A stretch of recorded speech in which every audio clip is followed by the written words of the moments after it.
I'm Craig Kenneth, a relationship coach and a psychotherapist. Every relationship is different and every breakup is different.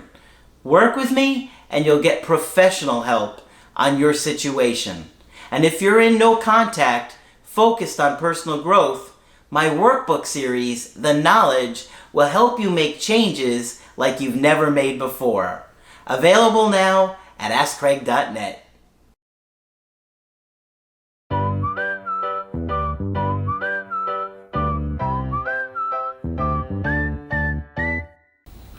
Hi there, I'm Coach Craig Kenneth. And I'm Coach Victoria. And in today's video, we're going to be talking about we never defined the relationship. You know, a lot of times we start dating somebody and we have assumptions. This is true. Right? This is true. And two people have to be on the same page, really, and discussing things. Like if you're going to decide to get into a committed relationship, you have to really talk about it. Because your idea of what that is going to look like and theirs may be completely different. How often you're going to see each other, those responsibilities, all kinds of things come into play. And we're going to talk about that. Because we do see lots of situationships, or whatever you want to call them, separations, from people that never officially had a label. There was no conversation where expectations were going to be discussed. And you have to really explore what you're going to want for each other and with each other, and all of these surrounding responsibilities and obligations that are going to come with it. Exactly. And so this is what we're going to talk about today, and we're going to start out with the classic exclusivity talk. You would be surprised with how many coaching calls that I get from couples, people who were seeing each other for an extended amount of time, sometimes multiple times a week, sometimes with children and being involved in the children's lives, that they had never discussed whether they were exclusive or not. And so this clearly, a lot of problems come with this. So this clearly poses a lot of problems that we will get into. The exclusivity conversation normally comes along with somebody asking to be a girlfriend or a boyfriend or a partner. And so sometimes that exclusivity can be assumed. And I would say for most people in the US and the Western world, if somebody says that you're their girlfriend or their boyfriend, that you expect it to be a monogamous relationship. Sometimes not, but most of the time I would say. And so being clear on what that means. Okay, we are girlfriend and boyfriend. We are exclusive, meaning we are not having these deep emotional connections with other people, maybe in a romantic sense. Maybe it means that there is that sexual exclusivity. We are not having sex with other people. We are not kissing. And the two of you together have to decide what it means to be exclusive versus not. And the reason why a conversation about exclusivity is important is, just like Craig said, is to be able to temper your expectations and also to figure out what your goals are as a couple. Some people enter a relationship thinking, okay, this is just for a period of time. I already know that I'm not really that compatible with this person, but I'm just dating casually. And for the other person, they might be thinking, I am dating to marry. I cannot wait to put a ring on this finger. And so just be mindful that these conversations really do matter. And I hear a lot of people being hesitant because they don't want to scare the other person away. If it has been 5 years, 7 years, these conversations are needed. And it really is up to your discretion. There is a time where we think it is too soon to bring up some of these things. You really want to get to know a person and, in my opinion, at least go through some major seasons, at least experience some of the other person's basic emotions, seeing them happy, seeing them sad, seeing them mad, seeing them nervous and scared. That's my personal requirement before moving a relationship forward. But defining those things for yourself and as a partnership. Yeah, you have to know what the other person is thinking and feeling. Right? How are you supposed to... Two people can have a completely different idea of what a relationship is going to look like, and all those things are going to look like. And one of the big components of a relationship is safe sex. What does it mean for you guys? I had a coaching call with a woman 2 days ago that the guy said he wanted to be open sexually. And she said, okay, as long as it's threesomes. And I'm there. And I was like, I think that was a pretty generous offer you gave him, right? Because she's like, I'm into girls too. And so she's like, as long as we're doing these things together, I'm okay with it. And I thought she was being quite reasonable in trying to make accommodations to what he was looking for in the relationship. And I let her know, and she felt really good about that because, she was like, I was trying to, be aware that he has different needs, and I wanted to, kind of meet in the middle somewhere. Mm-hmm. So those kind of conversations are important because you are putting somebody at risk for STDs. You're putting yourself at risk. So you want to understand, what does this mean for us? Okay? Does it mean we are going to be using protection and we are both seeing other people? Does it mean we're going to use protection with each other? Does it mean we're not going to be intimate with anybody else with no protection? Whatever works for you guys, as long as you discuss it and are on the same page, whatever works for two people, right?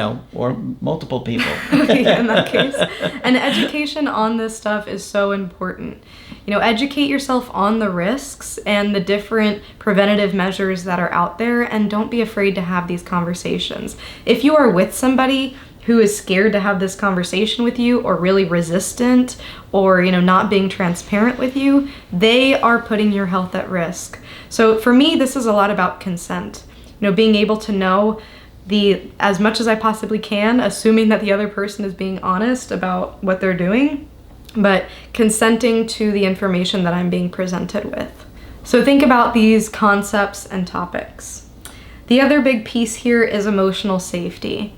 So we did talk about expectations, and a thing that happens often, that I often see in calls, is people being so torn up that their situationship ended, and having that feeling that they have been taken advantage of or not taken seriously in the relationship, that they've put their heart on the line. So there is also an emotional risk when you don't have these conversations about where the relationship is going and whether it's exclusive or not. And it can increase anxiety if you are more of an anxious person yourself or have more of an anxious attachment style. And recognize that a lot of times those with more avoidant attachment styles will find themselves in situationships because for them it's this perpetual escape tunnel that they can use whenever they feel they need. Well, we're not even together. Yeah. This isn't a relationship. And that can be really, really hurtful. So watch out for that. And also another thing that those with more avoidant attachment style can do in being in situationships is avoid that level of closeness. A lot of what we're talking about here is what is okay and what is not okay based on where we are. Is it okay for me to ask to spend more time together or not? What can I ask for between the two of us? Yeah, and these conversations are not easy to have. Especially when you're afraid the person will just run away if you try talking to them about it. But everybody has their own expectations. And likely both people have two different expectations, and that's why you have to communicate. Because there are different things that you're going to want, or they're going to want, or they're going to expect, and you're going to expect. Some of the things that you might see are, can you invite them to a family function? I just did an email coaching with somebody that I did a call with a couple weeks ago, where she was dating this guy, and right now he's not wanting to be in a relationship, but he doesn't seem to be interested in anybody else. But she wanted to invite him over when her son was around. And so he's like, that's too uncomfortable. I don't want to do that. So I let her know, I think that's too relationship-y for him right now. If that's what you want, that's understandable. But I think if you push, he's going to push back and it's going to blow up. So that's one thing. How about daily life? Can you come home and vent to them? Can you call them up and talk to them about your day? Is that something that they can be there for you and provide that kind of support? Can you let them know when your needs aren't getting met? How will they react? How will they respond? Will they shut down, or will they listen and make an effort to change it? You need to have an idea of what's going to happen, because it's going to hurt one way or the other. So you might as well at least try and communicate it in a healthy way that's not pressuring. There's another big one. How often do you expect to see each other, or how much time are you going to spend with each other? You're going to see each other once a week, once a month, once a year? What's it going to be? You guys have to talk about those things. Another thing you can consider is how much influence do you want to have on their life or on each other's lives? Where you're going to move, what you're going to do for a career, what you're looking for in the future. All kinds of things like that. Exactly. And these are all really important questions to ask yourself in any relationship, but also reflecting back with your ex. Were these things talked about? Was there an assumption there? A lot of times when we see situationships, breaking down, it's because of assumptions. Oh, well, I thought it would be okay for you to come with me to my family, or I thought it was okay for me to ask that you come meet my son. And they're like, no, it totally wasn't. This is a lot for me. I didn't know we were there yet, and I didn't know how to prepare for this. So these conversations are so important. And it can feel like not addressing the elephant in the room sometimes. Sometimes you feel like you're walking on eggshells with the person, especially if it's been some time, because you're thinking, man, if I say anything now, this whole thing could just end in a second. But that's operating from the standpoint of, I'm trying to prioritize their needs ahead of mine, and neglecting maybe some basic things that you may need or want. Maybe not. Maybe you're completely okay with the way that things are, and that's okay too.